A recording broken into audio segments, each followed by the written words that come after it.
7 years. During this visit, Prime Minister Modi will be meeting the Grand Mufti of Egypt, and that interaction will happen in some time from now, in about 30-40 minutes from now, and then interact with Egyptian thought leaders. He will also be visiting the 1,000-year-old Al-Hakim Mosque, which was restored with the help of the Dawoodi Bohra community. In a massive minority outreach, he will also be meeting the members of the Dawoodi Bohra community. Even as the Grand Mufti of Egypt, Shauki Ibrahim Abdel Karim Alam, during his India visit last month, hailed our secular fabric, praised the pluralism that exists in India, and lauded the communal harmony. There are many in the opposition who are still not convinced. They say that Sabka Saath remains only a poll promise. Cleric of Egypt is not living in India. He is not bearing the brunt what is happening in India. How can he account for? How can he feel the pinch? Those who are sufferers, those who are victims, listen to them. Their feelings, their expression matters. And as far as question asked to PM Modi in America, he has not replied straight. He is in the habit of doing opposite. His character is just like that. What he says, he does not do. When the minorities are under severe threat in this country, Manipur is burning, and 53 days Modi has no response to protect it. It is his drama, because he knows what he is doing here. To cover that, he should meet the Grand Mufti. But here's how the government has responded to what the opposition says. We are the mother of democracy, point one. Point two, हमारे इतिहास में एक ही occasion है जब democracy was sought to be derailed, sought to be, वो भी नहीं कर पाए. वो था जब माननीय युवा नेता की ग्रैंडमदर ने सिविल लिबर्टीज को कर्टेल किया और जून 1975 में उन्होंने इमरजेंसी लाए. उसके बाद देखिए क्या हुआ. दूसरा, माइनॉरिटीज की बात है. जब नेताजी 13 साल के थे, उस समय आसाम में नेली में एक मैसेकर हुआ था, 2000 लोगों की कत्लेआम. तो ऐसे हैं हमारे वेस्टेड इंटरेस्ट तो होंगे डोमेस्टिकली बाहर. हमारी सारी जो योजनाएं हैं विदाउट कास्ट, जेंडर और religious consideration. Just after he landed in Cairo, Prime Minister Modi met members of the Bohra community. Here's what the community leaders said after the meeting. Prime minister के साथ आज मिलना एक बहुत ही unique experience था, और आप तो प्राइम मिनिस्टर साहब ऐसे भी बोहरा समाज से बहुत ही नज़दीकी तौर से जुड़े हुए हैं, और हमेशा जब भी वहाँ भी अमेरिका भी गए तो उन्होंने ऐसे ही बताया कि यहाँ से मैं आपके वहाँ जा रहा हूँ. और हमको बहुत पहली बार प्राइम मिनिस्टर को मिल के उनसे बातचीत करके उन्होंने हमारे बच्चों को भी हाथ लगाया, बच्चों से बात की, नाम पूछा हमारे बच्चों लोग को क्या नाम है. तो एक बहुत ही प्राउड फीलिंग हो रही है कि हमारे देश के प्राइम मिनिस्टर यहाँ पे आए हमको मिलने के लिए. आज की फीलिंग्स हमारे लिए बहुत बढ़िया फीलिंग्स है. आज हमारे लिए एक काफ़ी सेलिब्रेशन का डे है.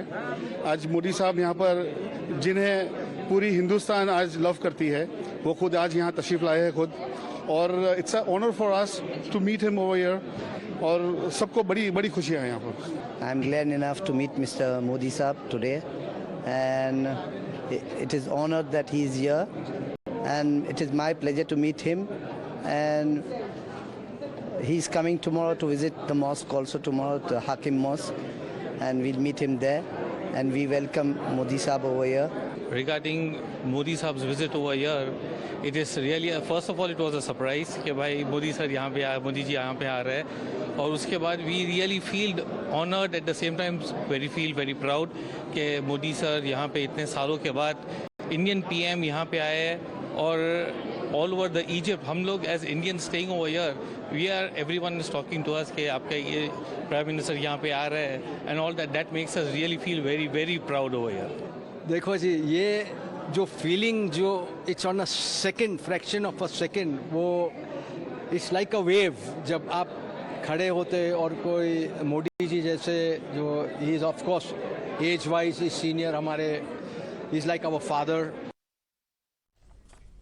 Let's have the larger conversation on what this visit means. Prabhu Dayal, former diplomat, Brahma Chellaney, Strategic Affairs expert, Captain Adil Bansal, Director, India Foundation, Pinak Ranjan Chakravarty, former Secretary, Ministry of External Affairs, Government of India, Anuradha Naidu, author, Dr. Sumansi Raman, political analyst, all on the show. Distinguished panel. Brahma Chellaney, let's just set things in perspective, sir.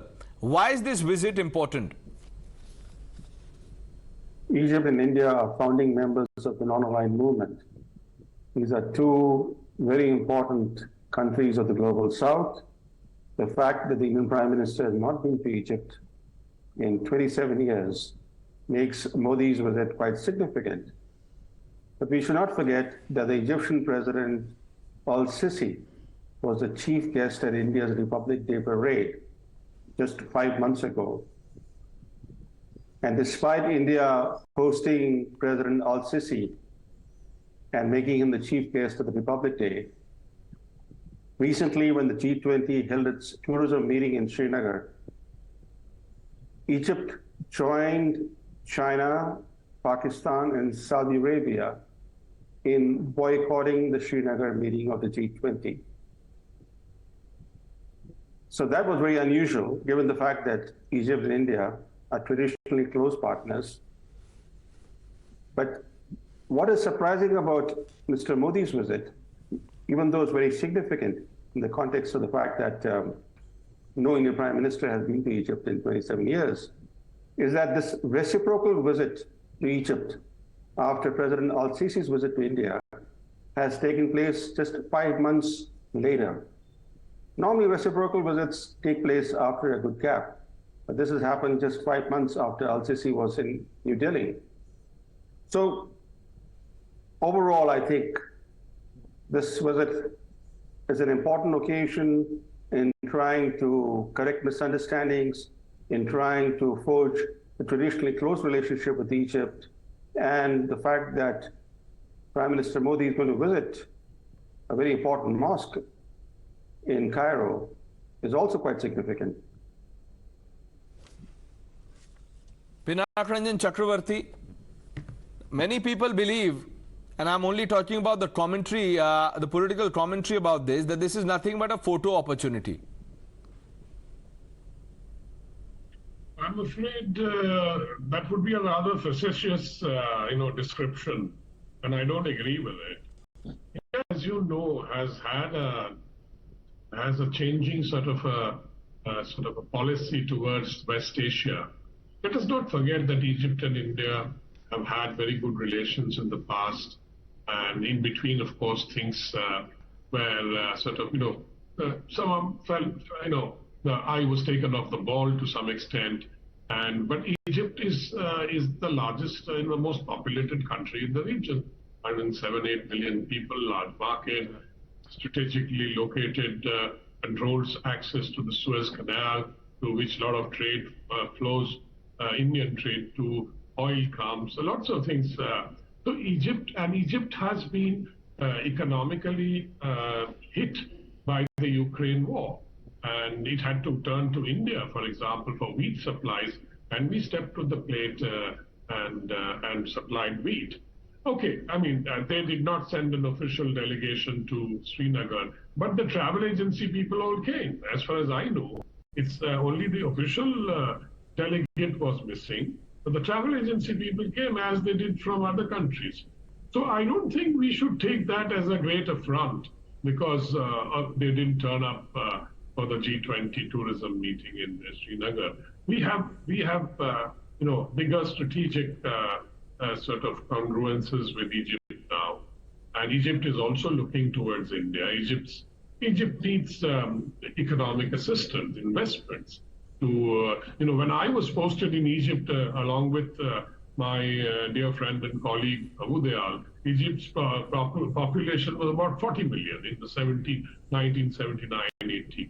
Today it's 110 million. So Egypt, has a lot of economic, burden and baggage now because of the low reserves, etc. So it needs help from large economies, and India is a large economy, and we've had traditionally good relations. And the man on the street in Egypt or the woman on the street in Egypt relates very well to Indians. I have seen it personally. The soft power aspect of Bollywood culture, etc., Right. does have an impact on Egypt. So anyway, those are the supportive aspects. But the hard aspects would be the economic, the investments, and a newly sort of, not new, but a renewed interest in defense cooperation. India and Egypt did have defense cooperation earlier, but today India has a better chance of supplying defense hardware, etc., to many countries, including Egypt. Now, before I bring in Ambassador Dayal, let me bring in Captain Alok Bansal. Alok Bansal, as we speak, you are in Cairo. Fill us in about the mood and the buzz on the ground around this visit. While I speak from Cairo, of course, within the informed sections of the population, there is great expectations from this visit. And we need to understand that as far as India-Egypt relations are concerned, there is a huge amount of goodwill within the general population in Egypt as far as India is concerned. Wherever you go, people look up to you, people respect you, people will say namaste. And I think Bollywood has been one of the major contributors as far as the soft power of India is concerned. As far as this particular visit is concerned, there are, I think, two major expectations, I think, which Egyptians have. As you know, Egypt's economy is going through a very, very tough phase. Last month, the inflation touched 37.4%. And there is a huge crisis. The currency had to be devalued. So I think Egypt is hoping that Indian companies would invest in Suez Special Economic Zone. And I think for Indian companies, it will be a nice proposition because any investment in that particular economic zone will enable the products to be easily marketed in Africa, Europe, and as well as West Asia, because the location of Suez Special Economic Zone is so well located that products coming out of this particular area could be marketed. The second expectation which Egyptians are having at this point of time is that they are going to be invited for BRICS. They want to join BRICS in a big way. There is a huge expectation that the new BRICS currency would come, which would be able to replace US dollar as a currency of the world as far as global trade is concerned. So they want to be a part of BRICS. As far as defense and strategic relations are concerned, there are huge amount of relations at this point of time. Just 2 days back, there was an Indian warship in one of the southern Egyptian ports for the International Yoga Day. So large number of Indian tourists are coming to Egypt. Of course, defense and as I say at this moment, we see so many Indian businessmen coming to Cairo because they see Egypt as a very lucrative market. They feel there can be a lot of collaboration on various trade. There are a lot of trading expectations which are taking place. So at this point of time, people are expecting this Prime Minister's visit. We couldn't have had it at a better time. It is a rather sad part that it has taken 26 years for Indian Prime Minister to come. Please remember, India and Egypt have had historically very good relations. We were the founders of non-aligned movement. And from that level, we have slipped down. Egypt is also the largest Arab nation. And please understand, very often in India, when we talk of Arab countries, we look at only Gulf countries. Whereas Egypt has been the natural leader of the Arab world. It is a natural leader of the world. It is also a very important country in Africa. It is the third largest country in Africa in terms of population. So Egypt is extremely important, and its location, putting it in both Asia and Africa at the crossroads. It controls very, very strategic waterways in Red Sea, Suez, all these things. So it gives it enormous significance. And I think at this stage, any collaboration with Egypt is in great interest of India. And I think our reaching out to Egypt at this juncture is extremely good. Okay. Now, Ambassador Dayal, what's your reading of this visit and what is being said and written about it? Well, it is true, as Mr. Brahma Chellaney mentioned, that Egypt did not take part at the governmental level in the G20 meeting in Kashmir. However, Egypt is not a member of the G20. It was only a guest country which was invited. Moreover, as Mr. Chellaney, being a great strategic thinker, will appreciate, the task of a diplomat and a strategic thinker is to override any obstacles and difficulties if you want to set up a strategic partnership. And India wants to engage with Egypt in setting up such a partnership. There are many concerns and interests that we have. First of all, terrorism is a challenge which confronts both our countries. Mr. Pinak Chakravarty referred to the period when he and I were together posted in Egypt. Let me mention that at that time, the president of Egypt was Anwar Sadat, who was assassinated by the Muslim Brotherhood at a military parade. And Egypt is a country which has been battling Islamic terrorism, and we too have had our concerns about terrorism. So we now have a joint working group on terrorism. Then there are very important strategic concerns which relate to the very geography of Egypt. Egypt connects the Red Sea with the Mediterranean Sea, and it controls the Suez Canal. That makes Egypt's strategic importance something which cannot be ignored. And we are trying to engage with Egypt in that context also. Let me mention that Egypt has recently set up a very important and a new port on the Red Sea. That port will have a lot of bearing on the manner in which the politics and the strategic issues in the Western Indian Ocean are going to be looked at. So in that sense also, Egypt has some very important strategic issues which we have to factor in. And then, of course, as the earlier panelists have mentioned, we want to upgrade the overall relationship, whether it is in the context of defense partnership. We are a major defense producer and are going to be increasing our production, and we want markets. Egypt wants our help in establishing industries in the Suez Free Zone. Egypt wants our assistance in regard to food security. So there is a lot of common interest that both countries have in one another. And I think that if there are some obstacles which come up, I think we should learn to set these aside. We should learn to overcome them and then work towards the larger objective. Now, Dr. Sumansi Raman, we've spoken about the diplomatic bit. What do you think of the messaging? Well, Pranesh, first of all, the messaging in terms of meeting, the grand imam, or in terms of visiting the mosque and all that, I don't think it would be seen in a very significantly positive way in India. I mean, if an outreach has to be made to the Muslim community, it has to be made to the Muslim community in India, not outside the shores of this country. So I think that while the optics may look good, beyond a point, I think you had played out what Mr. Udit Raj said earlier, and Hanan Molla. I think both of them hit the nail on the head when they said that those who one perceives as being affected are those who should be spoken to, or who should have discussions on this matter, and he should be seen reaching out to them, not having a photo op in a different country. So having said that, of course we need to improve our ties, and all the eminent personalities who spoke before me spoke about the importance of India-Egypt ties. But we must also remember that Egypt today is run by an authoritarian government.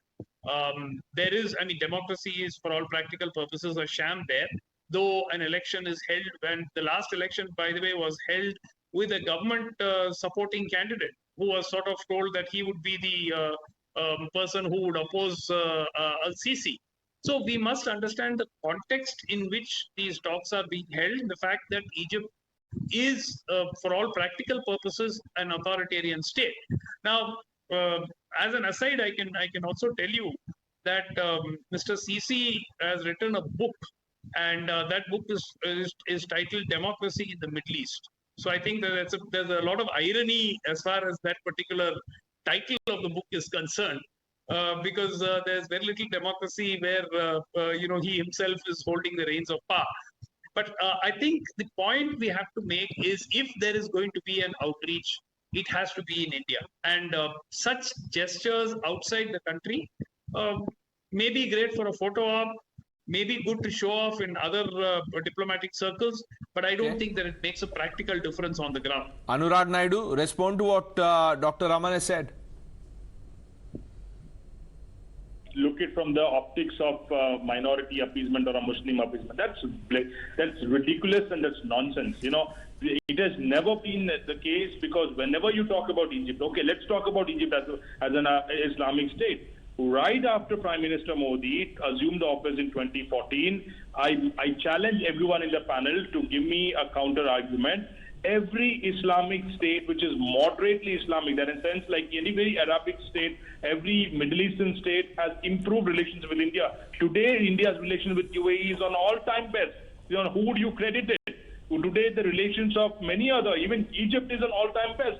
So every other Islamic country, every Arabic country respects India more than ever before. You don't want to credit this. Even when you talk about Egypt, you always mention about the Dawoodi Bohra community. Let's also remember the Dawoodi Bohra community has been extremely close to Mr. Modi right before, right when he was the Chief Minister of Gujarat. They were always supportive of, you cannot write off the fact that they're headquartered in a sense, their alma mater is in Gujarat. And they have huge, even Mr. Modi has tremendous respect for the Dawoodi Bohra community. So it is not about Muslim appeasement at all. And it is not signaling to anyone globally or internally. The point is, he has landed in Egypt. It was a strategic move which was on the table in the discussion. Even when the president of Egypt visited India as a guest on 26th of January, it has an economic significance. But more than that, thing that sets apart Mr. Modi from compared to any other world leader is when he lands into any country, he's not like a Trump who goes out, hey, it's my business schedule chalked out and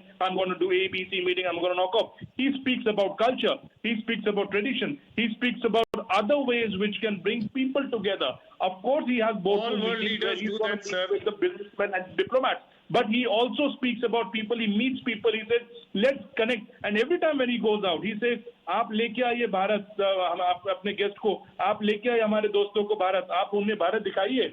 He goes out to the cultural centers. He goes out to the spiritual centers. He speaks to the people of the Indian diaspora. He also tries to connect to the local diaspora. He tries to have this kind of an attire that makes him very comfortable with the local community. That is an Indian outreach. Is a representative of 140 crore Indians out there. He's telling, we are your brothers and sisters, and our relation dates back 4,000 years.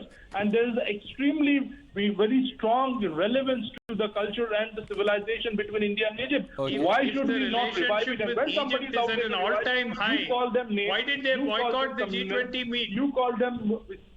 Sorry. No, but Ramesh, if the relationship but is Dr. Raman, all-time high, Dr. Raman. Dr. Raman, the point that Brahma Chellaney made at the beginning, 1 minute. Let's have some order, 1 minute. Anurag Naidu, calm down, 1 minute. Dr. Raman, you're talking about the point that Dr. Brahma Chellaney said about Egypt not attending the meeting. And then you also heard Pinak Ranjan Chakravarty and Prabhu Dayal give you the reasons that, that it can happen sometimes, it's okay. No, my simple point is, when you say relations are at an all-time high, this is not the gesture of somebody with whom your relations are at an all-time high. Unless your relations have Captain really Alok Bansal has to leave, so let me just quickly bring him in before we, before we part ways. Captain Bansal.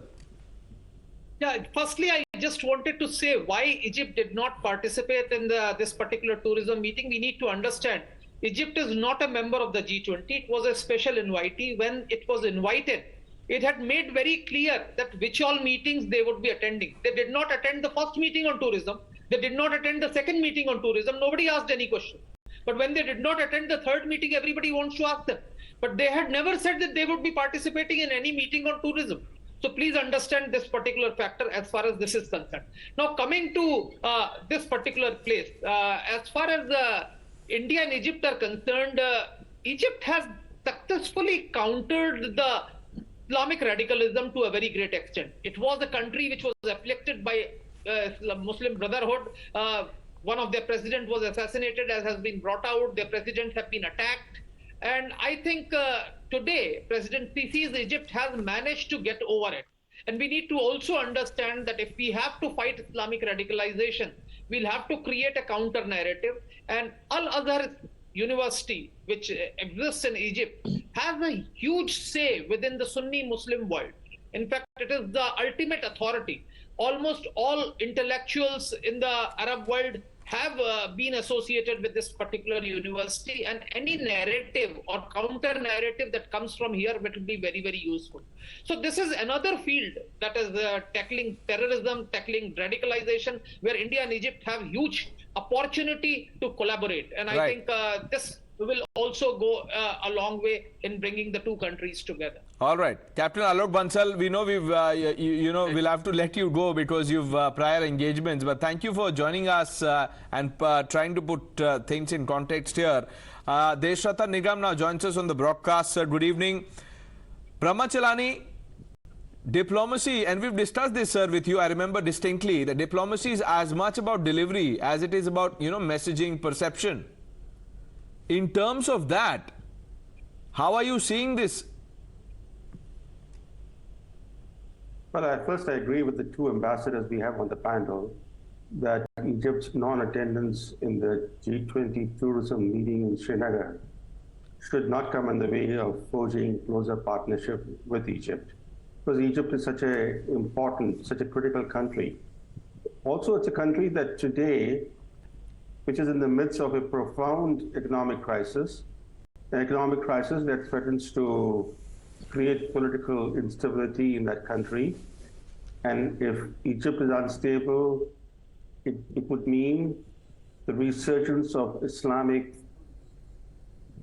fundamentalism, but more importantly, the revival of violent jihadism in a big way in Egypt. Therefore, it's in India's interest to help Egypt in this hour of need. Egypt's currency has depreciated by nearly half since February last year when Russia's invasion of Ukraine began. The IMF is imposing very tough conditions on Egypt. The IMF has lent $3 billion to Egypt, but to lend more money, it's asking Al-Sisi to undertake reforms of a kind that would undermine Al-Sisi's grassroots base. So right now, what Egypt needs is financial assistance. India went out of its way to bail out Sri Lanka when Sri Lanka had this economic meltdown. It was India that came to the rescue of Sri Lanka, even though the economic meltdown was caused to some extent or to a large extent by China. Now, India is not in any way connected to the financial crisis in Egypt, yet India is in a position to provide a line of credit to Egypt, to provide wheat supplies to Egypt. Egypt is one of the world's largest importers of wheat. And Russia is the largest exporter of wheat in the world. But this war in Ukraine has disrupted Russian supplies of wheat and also Ukrainian supplies of wheat to the international market. And that has really compounded Egypt's financial situation, along with the fact that oil prices have risen very sharply, and Egypt is also an important oil importing country. So India is in a position to step up its wheat exports to Egypt and also provide a line of credit to Egypt, because political instability in Egypt will not be good for the region. It will not be good for India's own interests, even though India is not located next door to Egypt. But still, it's in India's interest that that a country like Egypt should not see a resurgence of violent jihadism. Okay. Now, Deshrata Nigam, you've just joined the panel. I'll just come back to you, but let me bring in Ambassador Dayal once again. Ambassador Dayal, particularly on these two engagements, one, the meeting with Grand Mufti, and at around 12 in the noon tomorrow, the Prime Minister will be going to the Al-Hakim Mosque. Your take on this, sir? Well, let me mention that as regards a comment that was made earlier during the discussion, that by meeting the Grand Mufti or by meeting the Bohras, the Prime Minister is not sending a signal directly to the Muslims here. Let me clarify. The Prime Minister of India has not gone to Egypt to send a signal to the Muslim community here. He's not gone to meet the Dawoodi Bohras. He's gone to cement relations with Egypt. And since the Dawoodi Bohras are playing a very significant role in Egypt, he's meeting them. They are a pretty sizable community. Now let me mention why meeting the Dawoodi Bohras in Egypt is important. They have played a great role which has been noted with admiration in all of Egypt because they have helped to restore and renovate the Al-Hakim Mosque. Again, let me go back to the time when I was posted in Egypt. In 1980, the Dawoodi Bohras had first renovated this mosque, which was in total ruins. Then, several years later, it was felt necessary to do more renovation work. So this time, the Dawoodi Bohra community worked with the government of Egypt, and that work started in 2017, took 6 years to complete. And in February 23 now, that mosque stands out as an outstanding example of restoration. So he's meeting them and admiring their work. But it doesn't mean he's gone to Egypt to meet the Dawoodi Bohras or to send a signal to the Indian Muslim community by meeting the Umar there. The point is, he's gone to cement a relationship which is very important. At one time, Egypt and India were close partners. That was in the Nehru-Nasser days. Then for various reasons, that partnership declined in importance. It declined in vigor. But Egypt continues to be a very important player strategically. And we have realized that Egypt is important for us, particularly in the context of this phenomena of global terrorism. I would recall that after the meeting of the Joint Working Group on Terror, a signal was sent out that both countries will not tolerate the adoption of terrorism as state policy. And that was a message which Pakistan got because it engages in state-sponsored terrorism. So we are building on a comprehensive relationship. And if there is a sizable Bohra community, or if the Hakim of there's a very important Muslim leader in Egypt and Prime Minister meets them, that's very good. But please do not connect it with domestic politics here. Pinak Ranjan Chakravarty, would you add to it? Well, I just want to add that the Bohra community has been well regarded in Egypt. And I remember when I was the last Indian Consul General in Karachi, there also the Bohra community we used to have very good relations with them. They are a business community and they do a lot of philanthropic work. And they are well regarded wherever they are. And they have this reputation. And Prime Minister Modi comes from Gujarat, which is where the Bohra community has its headquarters. And they have always had a very good relations together. So anyway, that's not the point. The point is that the Bohra community makes up a large section of the Indian community there. And Prime Minister Modi has been visiting and interacting with the Indian community wherever he goes. To boost the morale of the community, they are in business. They help business grow between India and Egypt. So I don't think one should look at it through a jaundiced and a biased, prism of, as if he's trying to do something to shore up his image in terms of the back home, that kind of thing. I agree with Ambassador Dayal that one should not do that. The other thing that I wanted to say and bring in here is that because of our growing ties with Israel, there was a bit of concern in some of the Arab countries, etc. Now that era is now over, in the sense that Egypt signed the Camp David Accords, and thereafter India actually opened its diplomatic mission in Israel, and I have served in Israel also, so I know how it worked out at that time. And but then I think our growing sort of relations with Israel was a factor also, that the Egyptians grew up maybe a little colder towards India. But then now they have realized that India is a growing economy. India has a very large footprint now in West Asia.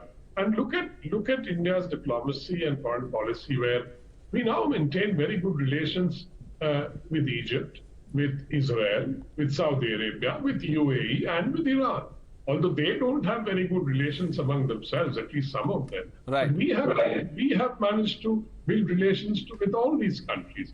And as far as the Mufti is concerned, he is regarded as a major religious leader. I mean, something like the Pope, you could say. I mean, not really a Pope, but a very important one of the major. And what he says and what he pronounces, they have a system of fatwas and things like that. That goes down and is absorbed by the Sunni Muslim community. And the Al-Azhar, for example, institution is a very old one, where Islamic theology and Islamic history, etc., they specialize in that. And I remember visiting, and very impressive, curriculum they have. So I think that's a very important, because he's such an important figure in Egypt. It is perfectly, legitimate and logical for the Prime Minister of India to have a meeting with him. Dr. Raman, are you convinced? Look, there is no question of being convinced or otherwise. This is an important visit, and I don't see any contradiction with any of what the learned gentleman has said.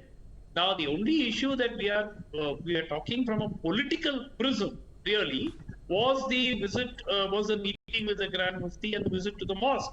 And I personally don't see that as being particularly significant in terms of the issues that the Muslim community faces in India. And I think all the learned speakers who have spoken before me agree on it. They're saying that this is not even meant to be seen as an outreach to the Muslim community in India. So, I don't see where the contradiction is. I think everyone is on the same page that this visit had to be, had to be held when it was held within 5 months of President Sisi's January visit to India. I think that itself shows that it was an important necessity for the Prime Minister to visit. Otherwise, normally, as Mr. Chellaney said, that such visits, reciprocal visits, may happen after a couple of years.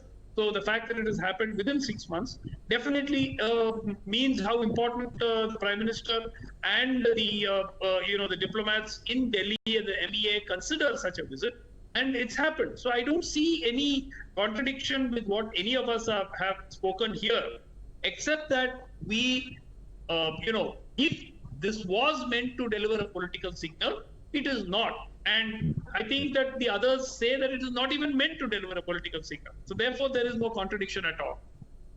Okay, no contradiction at all, but you just, in your first response now, I think after Brahma Chellaney, Ambassador Dayal and Pinak Ranjan Chakravarty, you seem to have changed your mind. Not at all, Pranesh, not at all. They just said that it is not meant to be a political signal to Muslims in the country. So that's fine, which is great. So it is not a political signal, and if it is not a political signal, what is the point? No, it may not be a political signal, but it is but it may not be a political signal, Dr. Raman. But it is important. It is important to send a message not just to people who question, but to the world at large, that there is no hesitation here. Himanta Biswa Sarma's tweet sent out a very loud message. Did you read the tweet of Himanta Biswa Sarma 2 days ago? Please ask the other learned gentleman on the show what kind of message that sent out. I'll get Anuradha Naidu to respond to that. Let me bring in Deshratan Nigam. Deshratan Nigam,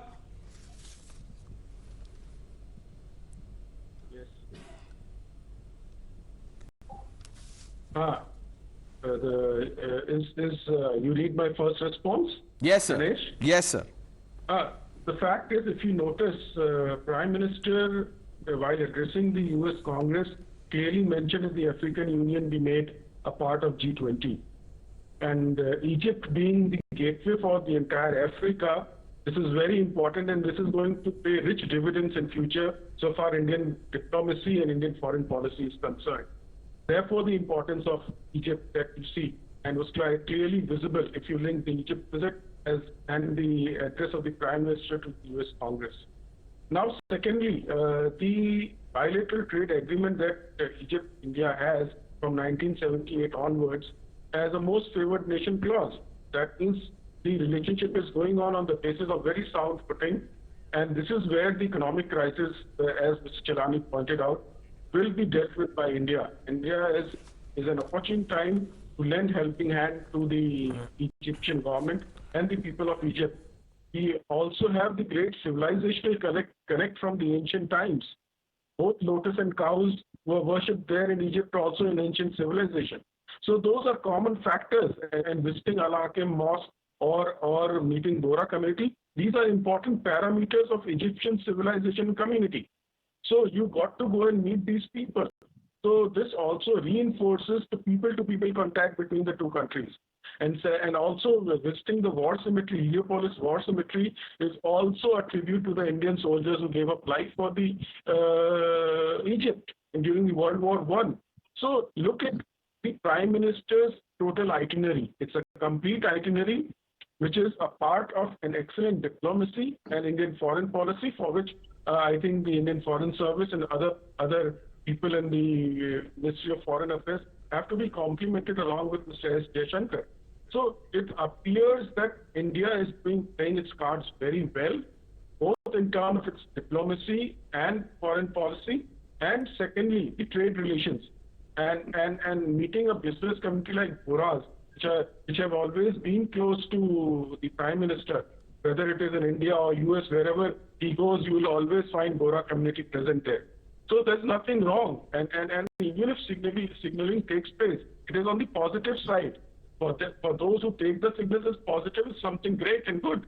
You don't want a Barack Obama in India, who sees an opportune time and makes a comment at a time when the Prime Minister's visit was going successful. It was all kudos for both American and Indian diplomacy. But he comes in on the behest of certain lobbies and makes a kind of statement which does not fit anywhere. And that is why I think we must congratulate the Indian government and Indian diplomacy and Indian foreign policy. Okay.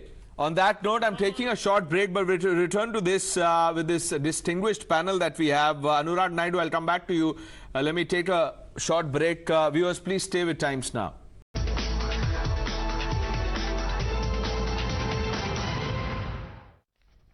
Welcome back. You're watching Times Now. Roundtable meeting is underway. The meeting with Grand Mufti will be taking place shortly. There's also the community event where Prime Minister Modi will be meeting and interacting with members of the Indian diaspora.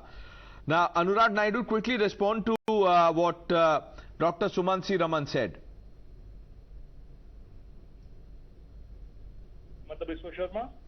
That is something that I want to speak about. Let's clear there, because when it comes to Prime Minister Modi's visit to Egypt and its cultural significance and the bilaterals, we have all spoken enough about it, but let me also speak.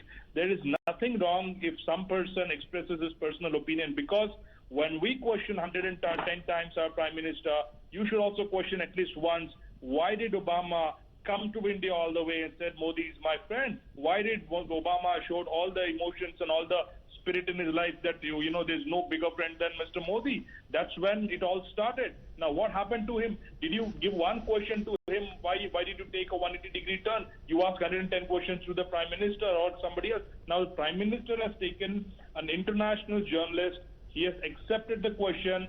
Everyone who actually wanted that to be asked, Pranesh, I don't want to name the journalists, but they were all very happy. Oh, that's the right question to be asked. Now let's see how it is. But when he actually clean bowled everyone with his Google, the way he answered was absolutely stunning. He was absolutely clear. What makes you think we don't live democracy, and what makes you think minorities are not safe in India? What makes you think that minorities are being persecuted in India? Give one example.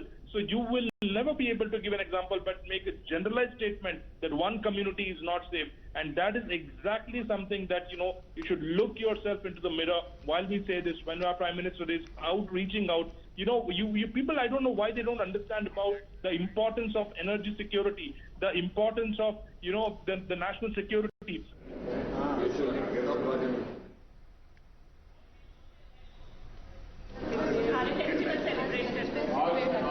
Make your point.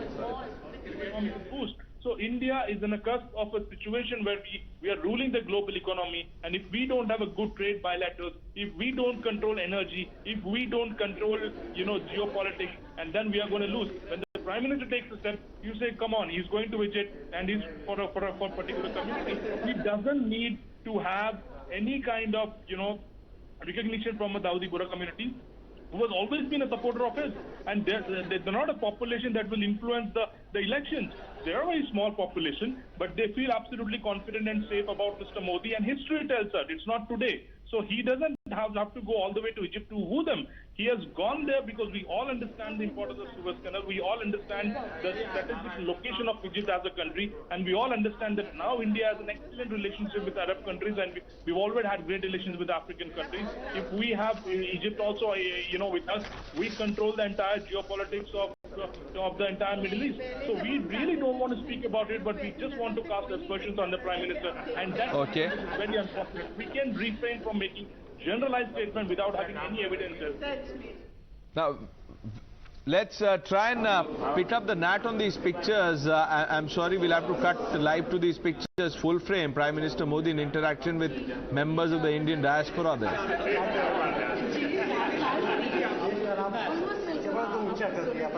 आप लोगों की मेहनत से हो रहा है America में जो आपने किया every Indian is proud of it जबरदस्त प्राउड होता है मतलब हर एक आपकी लीडरशिप पे है आप लोग हिंदुस्तान की जानकारी रखते हैं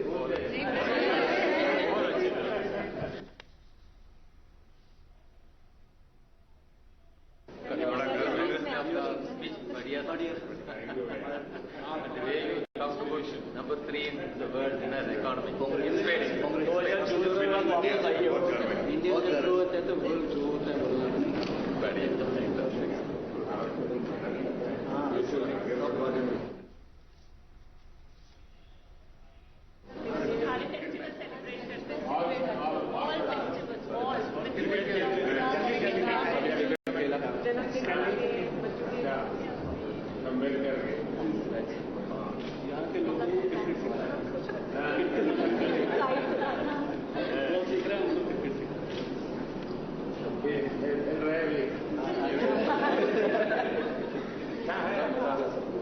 Prime Minister Modi in interaction with the Indian community there. Brahma Chellaney, finally, before we end the show, what do you think would be the biggest takeaway of this trip?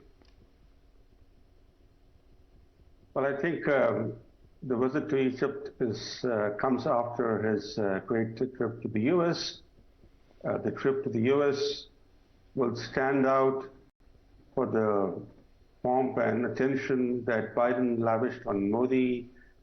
The visit also will be remembered for the long joint statement that has emerged from the visit, a long joint statement that lays out the different areas of cooperation between the U.S. and India, and the aim is to make the U.S. and India among the closest partners in the world. So after his trip to the U.S., his trip to Egypt is also significant in terms of seeking to recreate the traditional closeness with Egypt.